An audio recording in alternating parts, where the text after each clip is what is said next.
Hello नमस्कार साथियों, स्वागत है आप सभी का एहसास सरकारी अड्डा के यूट्यूब चैनल में। साथियों, उम्मीद करते हैं आप सभी बहुत ही अच्छे होंगे और आपकी तैयारी भी काफ़ी ज़बरदस्त तरीके से चल रही होगी। तो देखिए, आज की वीडियो में हम लोग बात करने वाले हैं रीजनिंग की कुछ इंपॉर्टेंट प्रश्नों के बारे में जो बार बार परीक्षा में पूछ लिए जाते हैं। देखिए, सभी परीक्षाओं के लिए बहुत ही महत्वपूर्ण प्रश्न होने वाले हैं।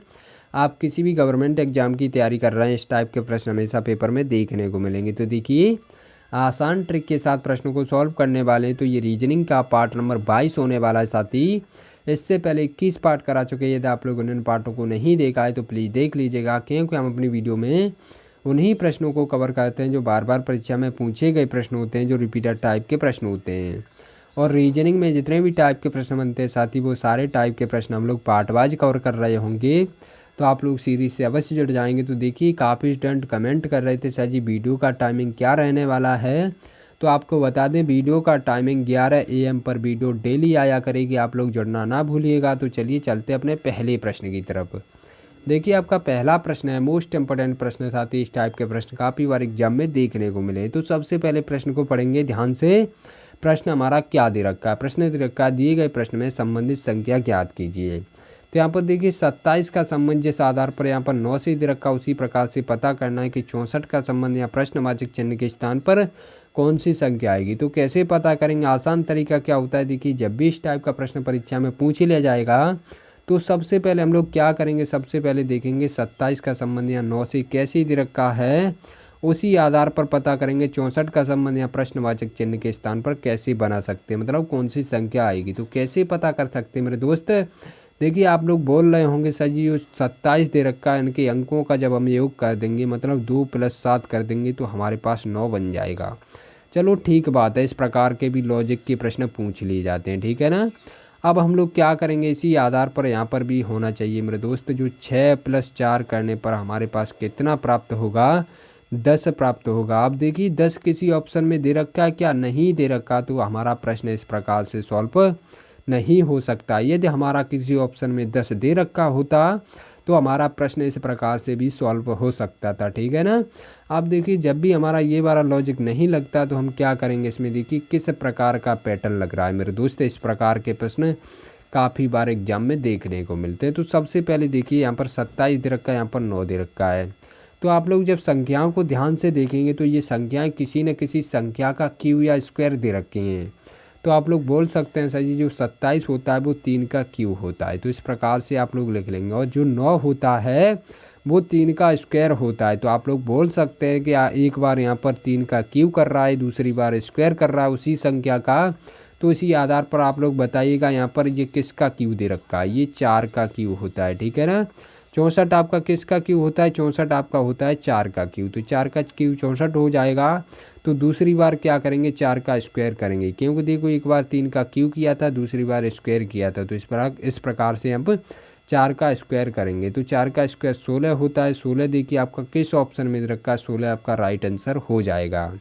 तो 16 आपका ऑप्शन नंबर डी में दे रखा है, जो कि आपका राइट आंसर हो जाएगा। तो साथ ही हम उम्मीद करते हैं जब भी इस टाइप के प्रश्न परीक्षा में पूछ लिए जाएंगे तो आप लोग बहुत ही बेहतरीन तरीके से प्रश्न को सॉल्व कर सकते हैं। तो प्रश्नवाचक चिन्ह के स्थान पर आपकी क्या 16 संख्या भरी जाएगी। तो चलिए चलते हैं अपने नेक्स्ट प्रश्न की तरफ। देखिए, आपका दूसरा प्रश्न है, ये भी मोस्ट इंपॉर्टेंट प्रश्न। साथ ही इस टाइप के प्रश्न भी काफ़ी बार एग्जाम में देखने को मिलते हैं। तो प्रश्न को पढ़ेंगे ध्यान से। प्रश्न आपका क्या कह रहा है? प्रश्न दे रखा है, दिए गए श्रृंखला में अगला संख्या ज्ञात कीजिए। तो देखिए, यहाँ पर एक सीरीज दे रखी है, ये प्रश्नवाचक चिन्ह दे रखा है, इसी स्थान पर पता करना है कौन सी संख्या आएगी। तो कैसे पता करेंगे? आसान तरीका क्या होता है मेरे दोस्त, जब भी श्रृंखला से संबंधित प्रश्न पूछा जाएगा तो सबसे पहले श्रृंखला की संख्याओं को ध्यान से देखेंगे कि संख्याएं किस प्रकार की दे रखी। तो देखिए, यहाँ पर 12 दे रखा है, 21 दे रखा है, 45, 54, 67, 76 और 56 दे रखा है। ये प्रश्नवाचक चिन्ह दे रखा है। तो जब हमने संख्याओं को ध्यान से देखा तो संख्या यहाँ किस प्रकार की दे रखी, देखो एक बार 12 दे रखा है, 21 दे रखा है, 45 दे रखा है। अब इन संख्याओं का हम देखिए डिफरेंस से तो सॉल्व नहीं कर सकते, क्योंकि यहाँ पर देखिए कितने 9 का डिफरेंस दे रखा है। उसके बाद यहाँ पर देखिए काफ़ी बड़ा डिफरेंस निकल के आएगा। तो इस प्रकार से हम प्रश्न को सॉल्व नहीं कर सकते। जब भी हम डिफरेंस से प्रश्न को सॉल्व नहीं कर सकते तो आपने देखो संख्याओं को जब ध्यान से देखा होगा तो यहाँ पर कुछ ज्ञात हुआ होगा मेरे दोस्त। यहाँ पर क्या, यहाँ पर देखो 12 दे रखा, उसके बाद 21 दे रखा, मतलब यहाँ पर अंक देखिए, यहाँ पर अंक तो वे ही दे रखे हैं, मतलब अंकों का परिवर्तन हुआ है, यहाँ पर क्रॉसिंग हुआ है, क्रॉस पैटर्न चल रहा है। इस प्रकार से देखिए जब हम 12 को इस साइड लेकर आएंगे तो यहाँ पर 2 हो जाएगा, जब इस साइड 1 को लेकर जाएंगे तो हमारे पास 21 बन जाएगा, जो कि आपका यहाँ पर दे रखा है।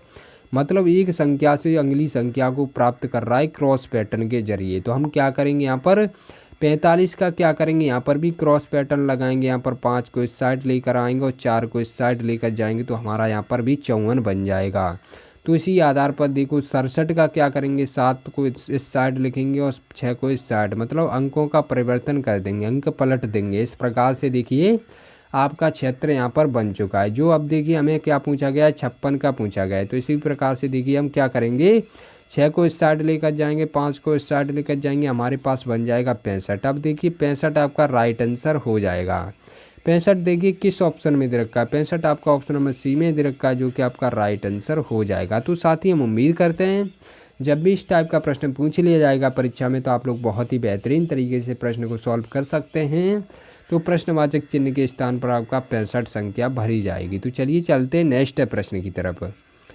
देखिए आपका तीसरा प्रश्न है, ये भी मोस्ट इम्पोर्टेंट प्रश्न, साथ ही इस टाइप के प्रश्न भी काफ़ी बार एग्जाम में देखने को मिले। तो सबसे पहले प्रश्न को पढ़ेंगे। प्रश्न हमारा क्या कह रहा है, प्रश्न कह रहा है समान गुणों के आधार पर समान समूह को चुनिए। देखो समान गुणों के आधार पर, मतलब यहाँ पर देखिए एक दे रखी है संख्या, इस प्रकार की ब्रैकेट में दे रखी है ना, इन्हीं के आधार पर जिस प्रकार का पैटर्न इनमें लग रहा है उसी प्रकार का इसमें 4 विकल्प दे रखे, इसमें कोई एक संख्या एक पैटर्न दे रखा है, उसकी हमें पहचान करनी है। तो कैसे करेंगे, आसान तरीका क्या होता है, सबसे पहले हम इसको सॉल्व करेंगे। देखिए यहाँ पर किस प्रकार के संबंध दे रखे, संबंध को देखेंगे तो आप लोग यहाँ पर देखेंगे 12 दे रखा है, 24 दे रखा है, यहाँ पर 44 दे रखा है। तो आप लोग बोल सकते हैं कि यहाँ पर क्या कर रहा है, यहाँ पर 12 दूना कितना होता है, 24 होता है। तो यहाँ पर 12 का डबल कर दिया गया है। उसी आधार पर देखिए 12 का जो स्क्वायर होता है, आपको पता होना चाहिए 12 का स्क्वायर होता है 144। तो यहाँ पर क्या कर रहा है, एक बार 12 का डबल कर रहा है, 12 का 2 गुना, मतलब यहाँ पर क्या हो जाएगा 24 हो जाएगा। अब दूसरी बार में क्या कर रहा है, 12 का स्क्वायर कर रहा है, 12 का स्क्वायर 144 होता है। तो इस प्रकार से आप लोगों ने देखा यहाँ पर किस प्रकार का पैटर्न लग रहा है, एक बार डबल कर रहा है, दूसरी बार में क्या कर रहा है, उसका स्क्वायर करके लिख दे रहा है। इस प्रकार से यहाँ पर देखेंगे 4 ऑप्शन में पैटर्न किस में लग रहा है, किसी संख्या का एक बार डबल हुआ होगा और उसी संख्या का लास्ट में स्क्वायर हुआ होगा। तो देखिए 10 दे रखा है, 10 का डबल 20 होगा, मतलब ये वाली संख्या हमारी नहीं हो सकती। ये ऑप्शन हमारा गलत हो चुका है। देखिए 15 दूना 30 होता है, ये भी ऑप्शन हमारा गलत हो चुका है। अब यहाँ पर देखिए 9 का क्या होगा, 9 का डबल होगा, क्योंकि देखिए 12 का यहाँ पर डबल किया था तभी 24 आया था, 9 दूना 18 होता है, यहाँ पर डबल नहीं हो रहा है। तो ये भी ऑप्शन हमारा गलत हो जाएगा। अब हमारा एक ऑप्शन बचा है जो कि बी ऑप्शन बच चुका है, ठीक है ना। तो बी ऑप्शन आपका राइट आंसर हो जाएगा। जब भी आप लोग परीक्षा देने जाएंगे तो इस प्रकार का देख लेंगे, 3 ऑप्शन गलत हो जाएंगे तो चौथे ऑप्शन को सही मारकर आगे बढ़ जाएंगे। क्योंकि देखिए हमारे 3 ऑप्शन जब गलत दे चुके हैं तो हमारे 4 ऑप्शन टोटल दिए गए थे, तो एक ऑप्शन तो हमारा सही होना ही था, जो कि हमारा एक ऑप्शन बच चुका है, वो ही हमारा राइट आंसर हो जाएगा। परंतु यहाँ पर प्रैक्टिस कर रहे हैं तो हम लोग क्या करेंगे, यहाँ पर पूरा प्रश्न सॉल्व करने की कोशिश करेंगे। तो देखिए यहाँ पर 15 दूना कितना दे रखा है, 30 दे रखा है। अब देखिए 15 का स्क्वायर कितना होता है, 225 होता है, जो कि आपका लास्ट में दे रखा है। तो आपका इसी समान देखिए इसी प्रकार का आपका यहाँ पर भी संख्या प्राप्त हो चुकी, जो कि आपका right answer option number B हो जाएगा। तो साथ ही हम उम्मीद करते हैं जब भी इस टाइप के प्रश्न परीक्षा में पूछे ले जाएंगे तो आप लोग बहुत ही बेहतरीन तरीके से प्रश्न को सॉल्व कर पाएंगे। तो चलिए चलते अपने नेक्स्ट प्रश्न की तरफ। देखिए आपका चौथा प्रश्न है, ये भी मोस्ट इम्पोर्टेंट प्रश्न, साथ ही इस टाइप के प्रश्न भी काफ़ी बार एग्जाम में देखने को मिले। तो सबसे पहले प्रश्न को पढ़ेंगे ध्यान से।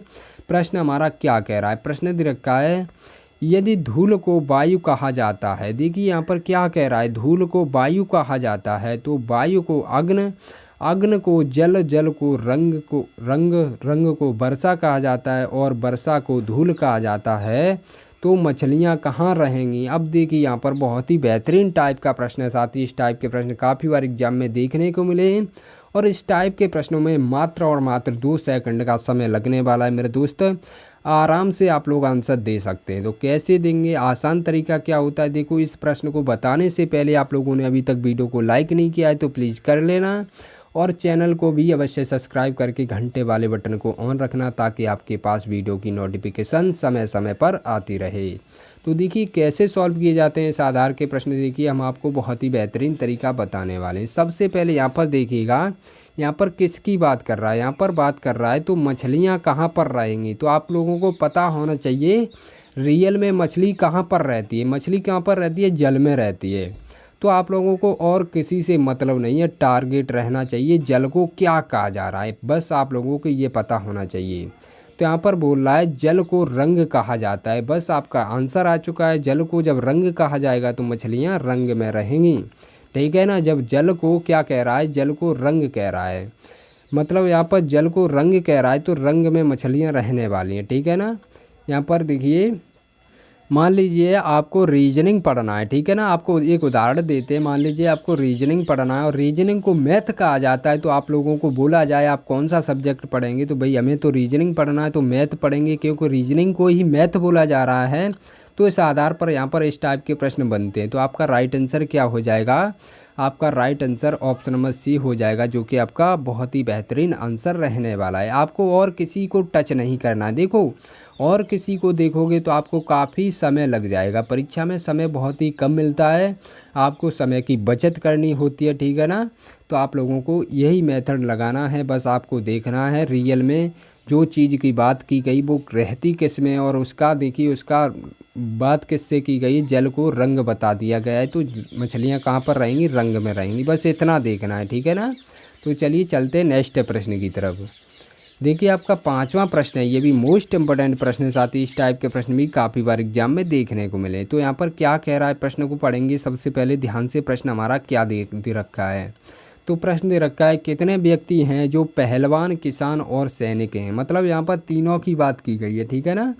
यहाँ पर पूछा गया है कितने व्यक्ति ऐसे हैं जो पहलवान, किसान और सैनिक है, मतलब यहाँ पर तीनों की बात कर दी गई। तो आप लोगों को क्या देखना है, जब भी इस टाइप का प्रश्न आएगा परीक्षा में तो सबसे पहले आप लोग यहाँ पर देखेंगे कि यहाँ पर पहलवान दे रखा है किससे, देखो ये चतुर्भुज से दे रखा है, और सैनिक का संबंध आपका सर्कल से दे रखा है, और किसानों का संबंध आपका ट्राइंगल से दे रखा है। तो आप लोगों को तीनों पूछा गया है, तो आप लोग क्या करेंगे, सबसे पहले यहाँ पर कॉमन पोर्शन को देखेंगे। जो भी कॉमन पोर्शन में जो भी हमारी संख्या होगी वही हमारा राइट आंसर हो जाएगा। तो आप लोग देखिएगा यहाँ पर कॉमन आपका क्या नज़र आ रहा है, ये देखो ये कॉमन आ रहा है, ये सर्कल में भी जा रहा है और पहलवान वाले में भी जा रहा है और सैनिक वाले में भी जा रहा है। तो इस प्रकार से देखिए किसान वाले में भी जा रहा है।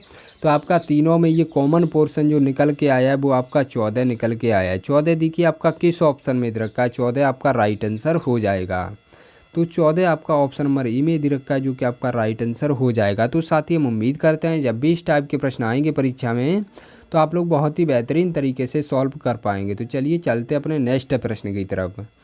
देखिए आपका 6वां प्रश्न है, ये भी मोस्ट इंपॉर्टेंट प्रश्न, साथ ही इस टाइप के प्रश्न भी काफ़ी बार एग्जाम में देखने को मिले। तो सबसे पहले प्रश्न को पढ़ेंगे ध्यान से। प्रश्न हमारा क्या दे रखा है, प्रश्न कह रहा है अरुण ने कहा यह लड़की मेरी माँ के पोते की पत्नी है। अरुण ने कहा यह लड़की मेरी माँ यानी अरुण के स्वयं की माँ के पोते की पत्नी है। मेरे दोस्त यहाँ पर आगे बोल रहा है अरुण का उस लड़की से कैसे संबंधित है।